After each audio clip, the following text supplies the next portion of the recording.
का यूज़ करेंगे। एक हिस्सा हमें वो पेस्ट लेना है जो हमने ये बनाया है और उसमें 10 हिस्से उसमें पानी डालना है।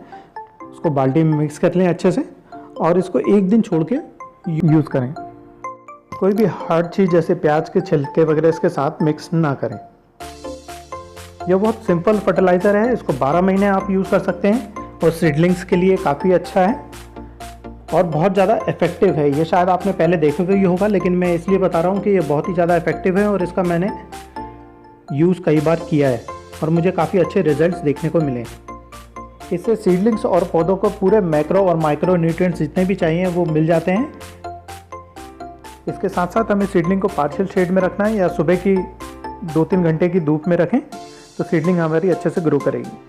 तो होप करता हूँ फ्रेंड्स आपको ये वीडियो पसंद आया होगा। अगर वीडियो पसंद आया तो वीडियो को लाइक, शेयर और चैनल को सब्सक्राइब करना ना भूलें। अभी चलते हैं और मिलते हैं एक और नई इंटरेस्टिंग वीडियो के साथ। तब तक नमस्कार।